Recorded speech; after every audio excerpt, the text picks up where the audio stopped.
Volevo chiedere al signor McConaughey qual è stata la parte più difficile nell'interpretazione di questo ruolo. Grazie. The most difficult part. I mean, probably the fact that we finally got it made. I was telling some people last night, and I shared this story in America. This script was around for 20 years, and it was rejected 137 times. So it was a minor miracle, just the fact that we did get it made. The financing fell through many times. It fell through on us 5 weeks before we were scheduled to shoot. So the fact that we got it made was the most difficult part. And I think the hardest part for me, I don't know if it was really hard. It was just it was a different challenge than I've ever had. This guy Ron Woodruff was dealing with rage a lot. I mean, he had opposition everywhere. You know, one being death being in opposition. How's he going to stay alive? The FDA being in opposition. And so for me, a challenge was trying as a performer to show variation of rage in the face of the different oppositions. And so it didn't get repetitive. So Ron had a real identity and a real specific angle towards each opposition, which he confronted throughout the film. So as an actor, that was the biggest challenge. But overall, the main challenge was just the fact that we got this thing made and now we can present it. Io volevo sapere se lei è stato coinvolto, quando è entrato, quando ha cominciato a interessarsi del progetto, visto che sono 20 anni che girava questa sceneggiatura, e poi volevo un commento in merito alla sua prima nomination agli Oscar. Lei concorre anche con dei colleghi con cui ha lavorato in The Wolf of Wall Street, e cosa ne pensa della grande bellezza, visto che è un film italiano in cui... Okay. We got a few questions there. The first question. When were you getting? Yeah, I got involved. It came across my desk about 5 years ago. So a little less than 4 years before we got it made. There was no director attached. There was no one attached. So I attached myself and said, I know I got to be a part of this. I'm not sure when. So I remember that year saying, look, let's try, what about this year? And this was 5 years ago. And everyone said, no, that's impossible. There's no financing. We can't get it made. The next year, I always had it on my desk. You know, when I first read this script, I remember the first thing that I wrote on the cover was, this has fangs. You know fangs? Yeah. Yeah. And it got its fangs in me. So I didn't know when we were going to get it made. I tried to get it made. I tried to schedule myself to do it, but it was never going to become real. Just the financing never became real. So it kept passing to the next year. Now what happened the year that we made it, I believe it was in early January, and we made this film in the fall. I just said, you know what, I'm going to make it this fall. Like I had said years before. And everyone goes, oh, okay, great idea, but it's probably not going to happen. I was like, no, we make it this fall. Around the same time, Jean-Marc, the director, got a hold of it. He had read it. He and I took a meeting in New York, and all of a sudden that was the first two new pieces of the puzzle that had come together. He said he wanted to do it. I said I wanted to do it with him. And yet we still didn't have financing. But we didn't flinch, is the best way I can put it. We didn't, when someone said you're not going to get it made this fall, we never considered that to be a possibility. And by not flinching, by not even listening to the possibility that it wouldn't get made that year, we built some momentum. And all of a sudden some people did come up with some money. Then we had the money.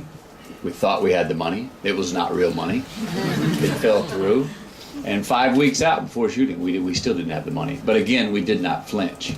And then I had lost, I think, 40 pounds at that point, and someone said, I think we're going to have to push it to the spring, and I didn't flinch. I just looked at them and said, no, we're not pushing it to the spring.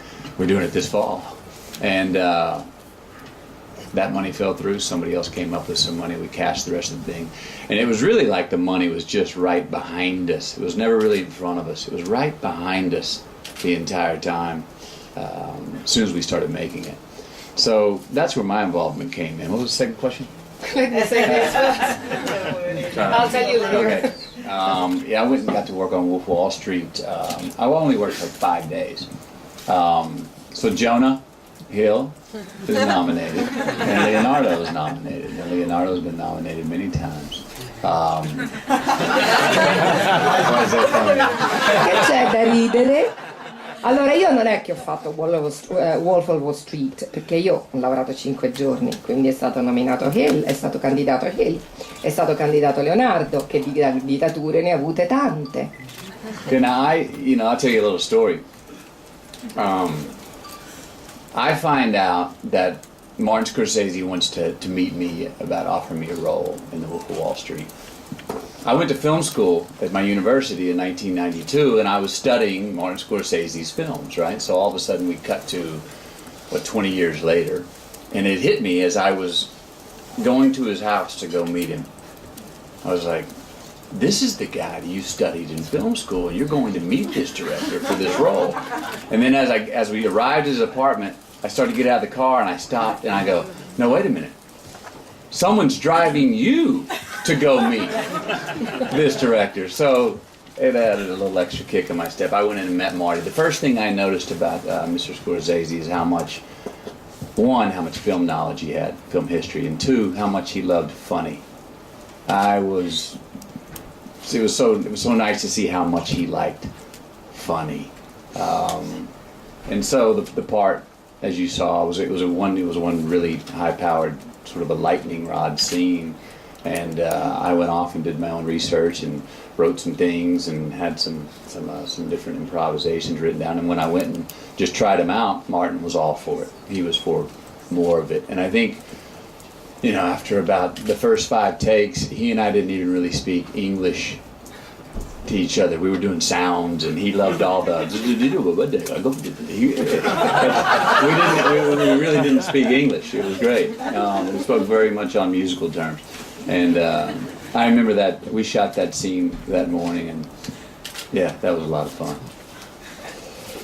Third question was about The Great Beauty. Yes, I have not seen this, but I met the director last night, and we said something. We had a nice laugh between us. We said something that people in this business don't get to say very often, if ever. When we say goodbye, we said, see you at the Oscars.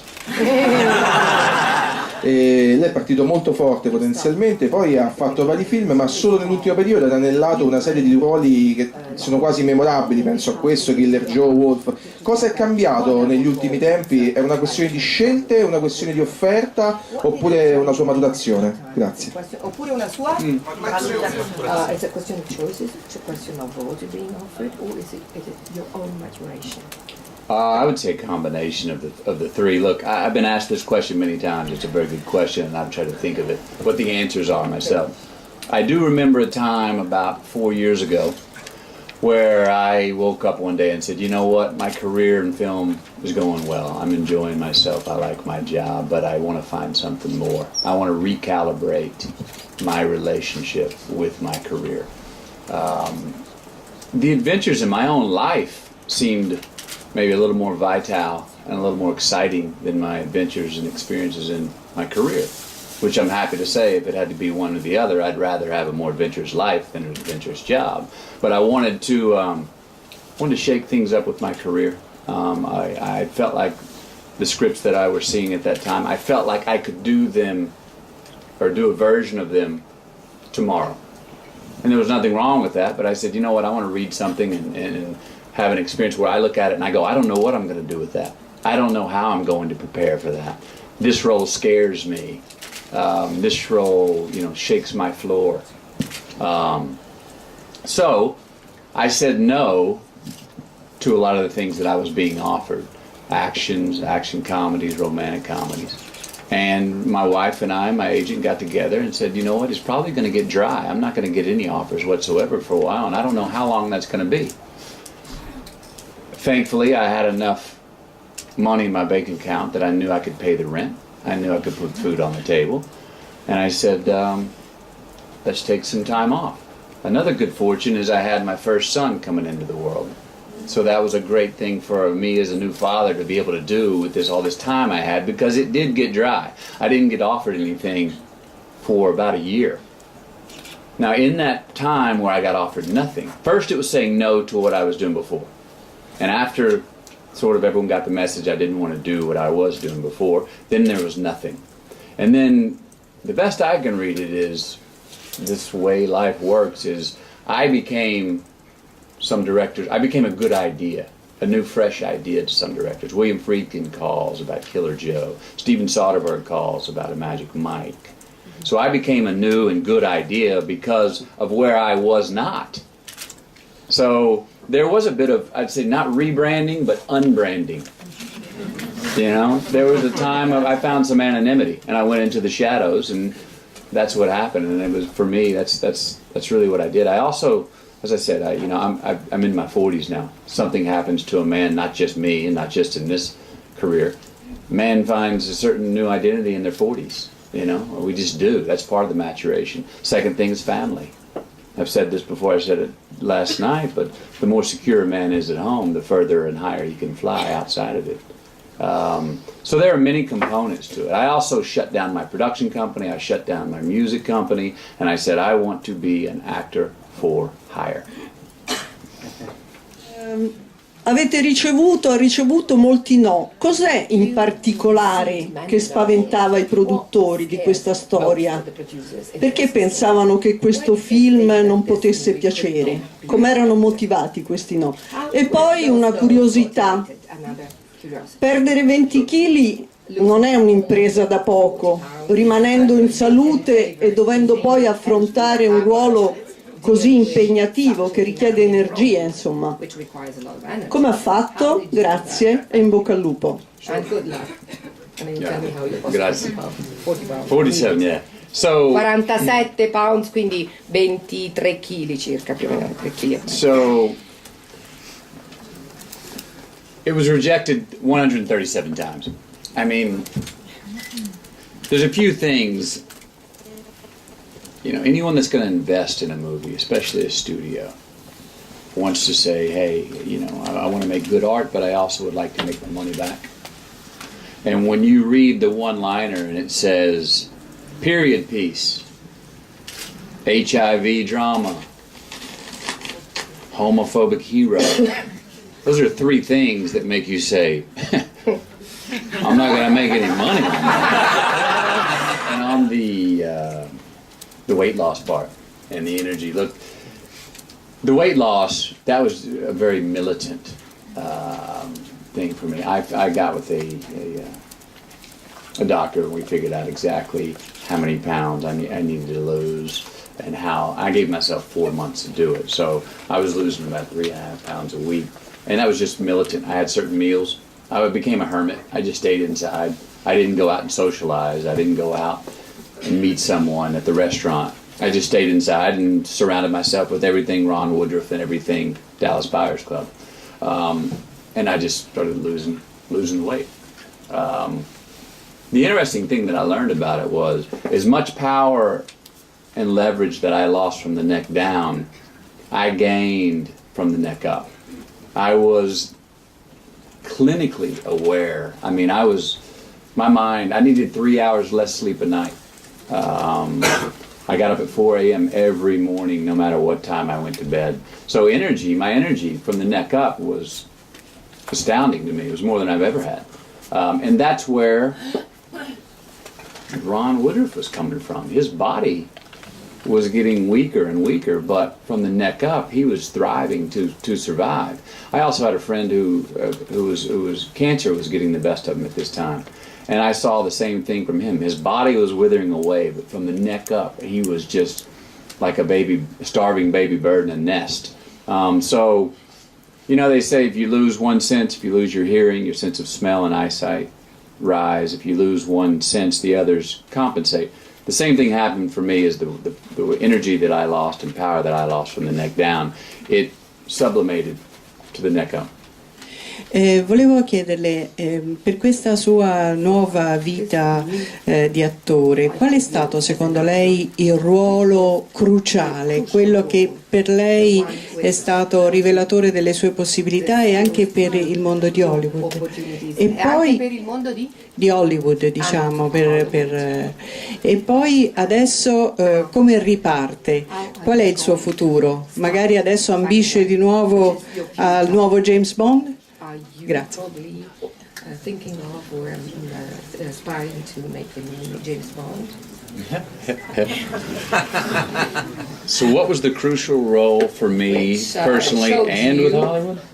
Yes, both with you personally and with the Hollywood business, which revealed or disclosed that you had those potential. I think, I don't know. I mean, it's an accumulation, for sure, of a lot of the work. From what I receive from people, it's the work that I've been doing over the last few years that people go, whoa, what was this change? Now, the first one, that was a role, that was a thriller, that was more of a dramatic role for me, that was accepted well, and also made good box office, so it was good for Hollywood, was Lincoln Lawyer.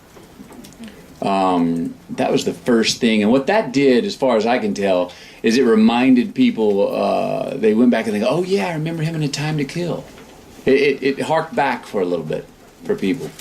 And it made good box office, which means Hollywood then opens their mind to going, maybe. That's probably the beginning.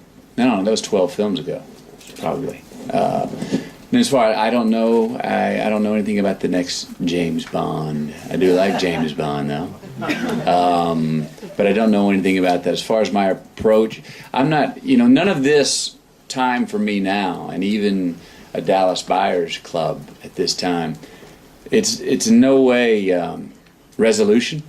It's not a it really is not a destination. I mean, where I am right now is because I've been putting my head down and enjoying the process. My favorite thing is the making of the movies.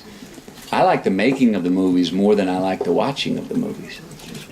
I love going to work and having a single-minded focus and being able to have clear obsessions about who my man is, and then all of a sudden one day they come up and say it's over. Go home. And you're like, what? I love that's a wonderful feeling, and that's my favorite part of it. So to continue to try and find roles where I can just, find the clear obsessions of my man, put my head down, and let them one day tell me it's over, and I can go home. Qual è la caratteristica del personaggio di Ron che gli è rimasta, che ha fatto sua, il rapporto con gli altri attori sul set, e se c'è qualche episodio che ci vuole raccontare, un aneddoto? Your relationships with the other actors on set. And is there any kind of story or anecdote you want to tell us about? Durante le riprese? Sì, sul set. On set. So the first part of that is what's the feature or the characteristics or the peculiarity of Ron which remained? Yes, okay. I mean, overall, one of the great life lessons that I got from Ron that's it's not specific to HIV or AIDS, but it's the fact that if you want something done right, do it yourself. That's one that I was really reminded of, which is so true so often. Now, as far as the second half of that question, anecdotes. Look, the relations with the other actors. Here's the thing: I knew Jennifer Garner because I'd worked with her before. I didn't know Jared Leto. I met Jared Leto when he met me. We met each other when the filming was over. It's the very first time I went up and shook his hand and said, "How you doing? I'm Matthew." And he goes, "Hi, I'm Jared." It was the day after we finished filming.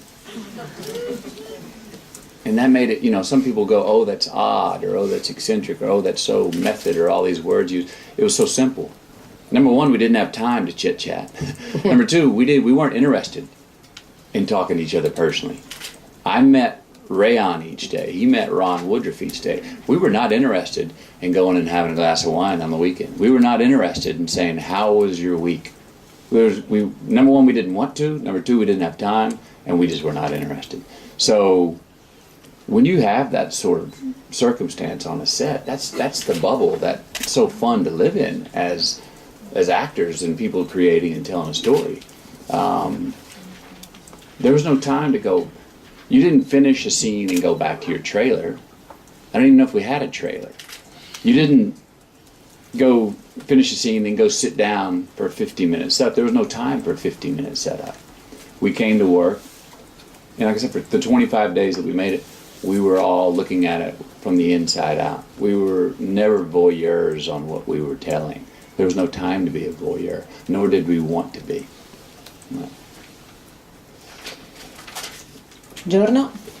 La mia è una domanda, anche una provocazione, nel senso che Hollywood ha sempre dimostrato la sua passione verso le trasformazioni fisiche, soprattutto dai belli in brutti. Volevo sapere se secondo lui la candidatura all'Oscar sarebbe arrivata anche senza i 23 kg di meno e come sta vivendo l'attesa della magica notte degli Oscar. In expectation and waiting for the magic having okay. awards night. Well, I'll say this: the lengths that a man will go are not the measurement of good art. They're not. I mean, people go great lengths, and it's maybe self-expression, but it doesn't mean it's art. You know, the fact that I lost that amount of weight, that was for a while at the beginning, before people had seen the film, that was the shock value. No one had seen the film, but that was the headline. That picture made people go, Now, once you see the movie, though, very quickly people understood that this was not the Matthew McConaughey Get Skinny movie. It was much more than that. And I saw the film, and I followed this guy, Ron Woodruff, and I was happy I didn't see me. Now, I knew that was me up there, but I was happy after the very first scene. After I saw myself, and I was like, geez, McConaughey, you look like a reptile. From then on, I was following this real man, Ron Woodruff. And I think that's pretty evident in the film and all the performances, that you know you're in a real story after the very first scene. So any idea you came into it with that had anything to do with my weight loss or Jared Leto's weight loss or any of that shock value, I think after that very first scene in the rodeo stall where you see Ron Woodruff with the two women, you're now locked in to this journey of this story with this real man. So that's my take on that, and I think both those are valid points. Now, what was the second half of that? About Oscar. How are you? How am I doing? Feelings and emotions waiting for. I'm not that, and I'm not in too much anticipation. I'm enjoying this time. I'm enjoying going. I'm going around the world now. I'm here. Then we go to England. Then we go to Germany. When I get back to America, what I've been doing and what I will do when I return is go and share the stories of the experience that I had in the making of this movie. This movie and this film precedes me when I come into a room and talk to somebody. So it's much different than promoting a film. I'm not promoting a film. The film speaks for itself. You've seen it. How it affects you personally or not, if you like it or you don't, it precedes me. So I'm not on a sell tour. I'm here to share my experiences, and I can talk about Ron Woodruff and Dallas Buyers Club for the next 100 years and not get tired of it, because of the journey we took to get it made. I mean, it was such a special story and an original story, and how we got this made. And the fact that we were this little film that we made in 25 days for under $5 million, and yet we're here, and we're around Oscar talk. We went through the award season, and now we're here. And not only me, but other actors, the screenplay, Best Picture. I'm very proud of that, and I'll go anywhere and talk about that for as long as I can. La lotta, le case farmaceutiche, che sono appunto l'obiettivo della lotta del protagonista, e il problema delle cure alternative. Volevo sapere due cose. Uno, siccome il tema ci riguarda moltissimo, anche in Italia sappiamo che ci sono grossissime polemiche, scoppiano ciclicamente su modi di curarsi alternativi, se sono legali o illegali, eccetera. Volevo sapere che ricaduta aveva avuto questo aspetto del film, questo tema in America, e che cosa pensava lui di questo problema appunto della sperimentazione delle cure alternative. Grazie. I think I understand the question. Look, one thing at this time, in 1986, when HIV came on the scene and was affecting people in America anyway, nobody knew what the hell to do. The doctors didn't know what to do either. When they said take AZT, they weren't being bad guys. It's just all they knew, and they had treated some cancer patients with it. Now, the fact that it kills everything, and not just the HIV virus, and obviously caused a lot of problems. And at that time, people were like, "Wait, my quality of life on AZT is horrible." Now, I don't think that anyone had a magic bullet on the side. Or when I say magic bullet, I don't think anyone had a great cure on the side that they were hiding.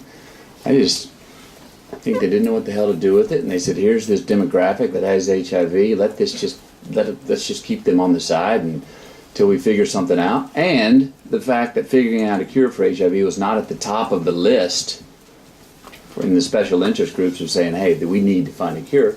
Ron Woodruff was one of the guys that made enough noise. He shook the tree and made enough noise that the FDA had to take notice of him. He was making enough noise to where he was shining a light on the fact that there were alternative medicines that were working for him. He had research that nobody would look at. So I think, to answer your question, when I ask what did Ron Woodruff do, because he goes to court in San Francisco at the end and he loses. He doesn't go to court and win. So it wasn't this great happy ending of, oh, Ron Woodruff was the crusader who marched to Washington and saved everyone. He didn't. But he made enough noise to where if, the senators and the congressmen have their stacks of the things they have to get into and the things the lobbyists are making noise about, he moved a cure for HIV up closer to the top of the stack. That's what he really did. And he made enough noise where he was heard. And as far as alternative medicines, it's tricky. I mean, there's something that's said in the film that I think makes a lot of common sense. If somebody has a terminal illness, why wouldn't you allow them to take what they want to take if they already have a time limit on their lifespan? That makes a lot of common sense. I also understand the other side. Boy, the lawsuits that would happen. The insurance companies, they would be. It would get dirty very quickly. I just think, medicine is business. And that may sound ironic, but I think people around the world understand that. And anytime you're going to mix, medicine and business, you're going to have some contention. And there is going to be some gray areas. So, I've seen and I know examples of people that have taken alternative medicines in present day life that they've worked and they are working. And I've seen quite a few that took alternative medicines and they did not work. And maybe that what the FDA approved would have worked better. So I don't know the exact answer on it. And it is irrelevant. You said it's relevant here in Italy now. It's relevant in America too with the whole healthcare system as well that we're going through with what Obama just passed. So it's still very relevant. And that's one of the things that's special about this film. It is that period piece that I talked about earlier, but people are really finding a present day relevance with it. And I think that's part of why it's sticking to people and it's resonating. Salve, volevo fare una domanda riguardante l'aspetto estetico e sociale della sua identità di attore. Io ho seguito un po' tutta la sua carriera con interesse e trovo che ci sia stata un'evoluzione molto molto interessante anche a livello fisico, dai primissimi ruoli. No, è un'altra cosa. Arriviamo alla domanda? Ok. Volevo chiedere come ha vissuto questa evoluzione. Non si tratta solo della perdita di peso, ma proprio della rilevanza della sua identità, della sua immagine nell'identità di attore, e poi come praticamente... No, mi faccia finire cortesemente. E poi volevo chiederle come la comunità gay ha recepito questo film, qual è stata secondo lei la percezione della comunità camp di fronte a questo film, che comunque secondo me riporta in auge un problema non ancora risolto. Parliamo della seconda parte della domanda. Okay. From what I know, from what I've read, and from people who have come up to me, the gay and lesbian community has received this film very well. I've had a lot of people come up that said, boy, I remember that time. I lost a brother, I lost a friend who had HIV at that time. And it was a time when it was sort of unnamed. I mean, no one even knew. You know, I look back at in the late 80s, and I look back now and I go, that I had a few friends that probably had HIV but wouldn't say the word or didn't put the title on it. You know, it was taboo almost. So I've had a lot of people that had experience from this time and said thank you for telling this story about this time. I've also had a lot of the younger generation that had no idea that that's when HIV sort of came on the scene. They didn't know where it began, where it came from, how it was treated in America, what was the FDA approved, what they didn't approve. Now, you know, what the FDA approves now is a 3-part cocktail. It is still part AZT, but it's 2 parts other things, and it works much better than pure AZT, which they were using then. So, I mean, I think medically it's come a long way, and I think as far as it being something that is not as taboo and that it's out in the open, people talk about. If you have HIV, it's not as, you know, back then if you had HIV, you were considered a pariah, a leper, you know, and let's put the fence up and let's put that demographic over there somewhere and just maybe let them go. Now it's much more out in the open, and something that people discuss and deal with, and it's not something that everyone goes and has to hide about or feels shame over or is really thrown out to the side and called a leper for. Ringraziare Matthew per forse una delle conferenze più sincere